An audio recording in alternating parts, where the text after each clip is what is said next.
good acceleration, deceleration. Wrong direction. Actually. Okay, hand up if you like a question today, please. We'll get around as many as we can. Do you want to start with Nick Purewell? Hi Thomas, can you just assess that? You had a pretty exuberant celebration that probably just showed relief as much as you know. So you can just talk about that a little bit. But also, I know you said you've got to go day to day with how things are, given the situation. But if things could stay as they are from today for the rest of the season, and then things are sorted out, can you stay? Would that be enough for you to stay here to the end of the season and reassess? Me? Yeah. If I stay until the end of the season. You're saying about you've got to go day to day. Sure, there's no doubt that I stay until the end of the season. No doubt. I thought that was the case. I just wanted to sort of confirm. Yeah, absolutely. We just have to wait until day by day because everything can change. And as you know, the situation is clear. The club is for sale, and hopefully it will go through to sort things out and give us a perspective. But it's pure speculation, and I have no further information than you already have. And that's what I meant with day by day, which is anyway a good way to live your life. And now it's we are like forced to do it because there are some circumstances we cannot influence, and that is at some point not so nice because you have no strings to pull and no actions to do to help. But on the other side, it gives you the freedom to focus on the stuff we can influence, and this is our performances and show the spirit.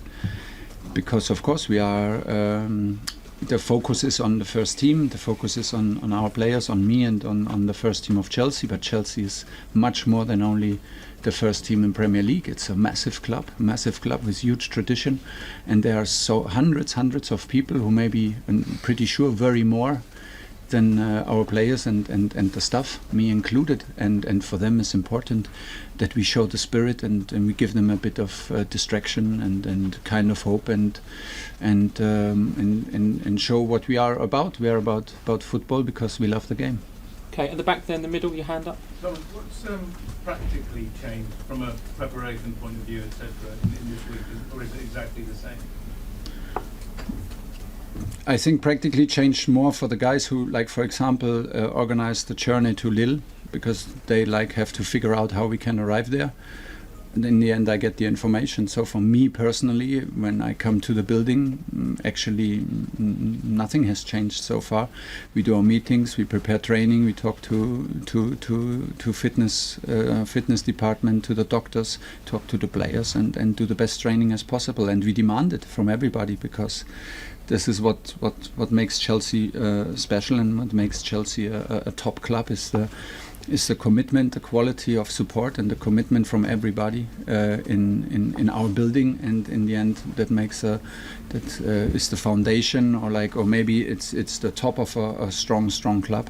And this is what we try to maintain. So has not changed so much. The schedule up to the games is in the moment the same. Andy Dillon.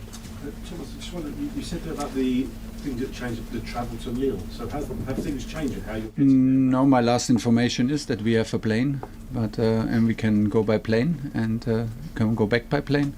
If not, we go by train. If not, we go by bus. If not, I drive a 7-seater. Honestly, I will do. Yeah, you can mark my words. I will do. I will arrive there. I mean, if you ask me like 20 years ago, 30 years ago, if I would join a Champions League match at the sideline and what I was willing to do, I would say, okay, when do I have to be where? And why should this change? I will be there and we will be there.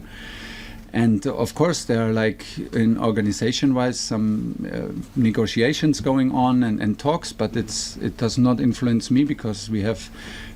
That's what I mean. We have brilliant guys who organize the travels, and we have in every department like so committed people that things are in the moment feeling pretty normal. Are you all right driving a 7-seater? Sorry? Are you okay driving a 7-seater on the left? That's a very good question. And then change to the right. Yes. Well, at some point we need to have trust in the coach. Matt Law. Thomas, there were Saudi Arabia flags in the away end today. Okay. There were 81 executions in Saudi Arabia yesterday. Yeah. And they have a war in Yemen. Yeah. Of course they have. Your club is in your situation. Do you find it weird at all that one club is in one situation and one club isn't? Wow, yeah, it's a big one, and unfortunately the situation is like this also for the owners of Newcastle, and that affects in the end. Yeah, it is. What can I say? But I don't want to point the finger, because comparing yourself or blaming the others does not make the situation for us a different situation. And I think the statement that we condemn war and the action from Russia towards Ukraine, there's no doubt, but we are facing the consequences actually at the moment, and this is where the focus is. I hope you can understand that. Sammy. Just following on from Matt's question, you're a football manager, and Yeah. obviously you want to, exactly what your focus wants to be on, and they're the questions you want to be asked about. But given your position, and you have your own personal feelings, and perhaps the club's stance, from a personal point of view, how difficult a scenario is that for you personally to tread? At some point we need also to trust the process, for example, of the league to control who owns a club. At some point we are maybe famous employees because we speak into a camera and are on TV, but in general we're only employees and need to trust the process. Maybe as you need to trust the process that you work for a company that is not doing the morally and ethically wrong things. At some points we need to trust. And maybe we need to ask questions to the process of how this goes, and it's maybe an ongoing process and will never end, and just reminds us to be aware and conscious about it and not look away. Okay, we're going to do two more. Nizar. Hi Thomas, did you guys feel the noise a little bit today, because it was a bit flat for large parts of the game, and also tell us about Havertz's goal? The atmosphere in the stadium, or what you mean, or the performance? And just the atmosphere around the news reports and the uncertainty that sort of affect the team today. Yes, but not more than in the last game. I had the feeling, and like I said, I feel it even like in the last days. It's our responsibility, because we cannot influence the situation. We are also not responsible for the situation. So at some point it's our responsibility to because we are in the spotlight and we have these games, to focus on what we do good. It's our responsibility to our talent, but to every employee of Chelsea. And there are a lot of people which I feel and see on a daily basis who are worried, and who work for decades and are not so famous, and maybe worry for the pretty close future if things will be all right.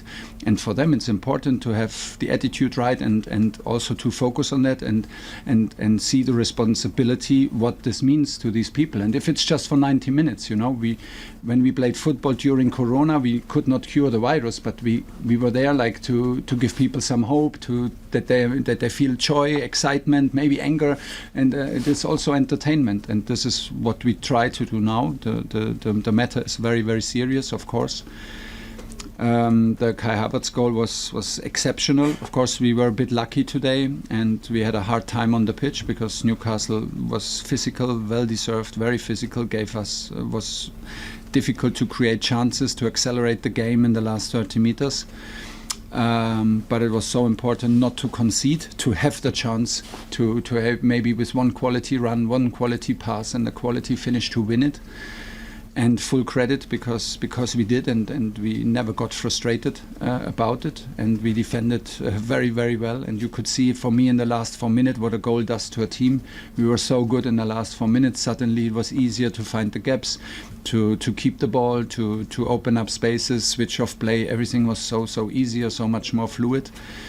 But this is what happens, and I think the distraction level was not the biggest part today. Okay, last question. Neil Barnett at the back. You've talked quite a lot recently about players needing to have big balls. I never said that. I said it. Really. When you finished up with Ziyech and Pulisic as your wing back. Sorry? What were your thought processes to get to finishing that with? Well, the manager showed some balls with these decisions, maybe.